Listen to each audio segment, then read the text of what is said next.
ಜಮೀರ್ಗೆ ಸಚಿವ ಸ್ಥಾನ ನೀಡಿದ್ದಕ್ಕೆ ಸಿದ್ದು ಮುನಿಸಿಕೊಂಡಿದ್ದಾರೆ ಅನ್ನೋ ಚರ್ಚೆ ವಿಚಾರಕ್ಕೆ ಸಂಬಂಧಪಟ್ಟಂತೆ ಸಚಿವ ಜಮೀರ್ ರಿಯಾಕ್ಟ್ ಮಾಡಿದ್ದಾರೆ. ಸಿದ್ದರಾಮಯ್ಯ ಅವರು ಏನು ನನಗೆ ಸಚಿವಗಿರಿ ನೀಡಬೇಡಿ ಅಂತ ಹೇಳಿಲ್ಲ. ನಾನು ಸಿದ್ದರಾಮಯ್ಯ ಅವರನ್ನ ಭೇಟಿ ಮಾಡಿದ್ದೀನಿ. ನಮ್ಮದು ಹೈಕಮಾಂಡ್ ಪಕ್ಷ, ಸಚಿವ ಸ್ಥಾನ ನೀಡಿದ್ರು ಸರಿ, ನೀಡದಿದ್ರು ಸರಿ, ಪಕ್ಷ ಕೆಲಸ ಮಾಡೋದಕ್ಕೆ ಸಿದ್ಧ ಅಂತ ಮಾತನಾಡಿದ್ದಾರೆ. ಸಿದ್ದರಾಮಯ್ಯ ಅವರು ಏನು ಅಯ್ಯಿಂದ ಶಾಸಕರನ್ನ ಕಡೆಗಣಿಸಿರು, ಅವ್ರಿಗೆ ವಂಚನೆ ಮಾಡಿದಂಗೆ ಮಾಡ್ರು.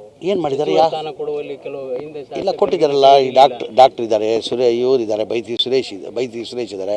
ಇನ್ನೊಬ್ರು ಕೊಡಬೇಕಂತ ಇತ್ತು. ಆ ಮಹಿಳೆಗೆ ಅನೌನ್ಸ್ ಮಾಡಿದ್ರು, MLC ಅವ್ರನ್ನ ಅನೌನ್ಸ್ ಮಾಡಿದ್ರು. ಅದು ಯಾವುದೋ ಕಾರ್ಡ್ನಿಂದ ನಿಂತಿದೆ. ಅದು ನನ್ನ ಅನಿಸಿಕೆ ನಾಳೆ ನಾಡದಲ್ಲಿ ಸೆಟಲ್ ಆಗ್ತದೆ. ನಿಮ್ಮನ್ನ ಮಾಡಬಾರ್ದು ಅಂತ ಹೇಳಿದ್ರು ಸರ್ ಸಿದ್ದರಾಮಯ್ಯ. ಇಲ್ಲ, ನನ್ನ ಮಾಡಬೇಡಿ ಅಂತ ಯಾರು ಹೇಳಿಲ್ಲ. ಇಲ್ಲ ಕೇಂದ್ರ ಅವ್ರು ಹೇಳಿರೋದು. ಮೈಸೂರಲ್ಲಿ ಜಮೀರ್ ಅವರು ಮಾಡಿ ಅಂತ ಅವ್ರು ಅಪ್ಪ ಅವ್ರು ಕೇಳಿರಲಿಲ್ಲ.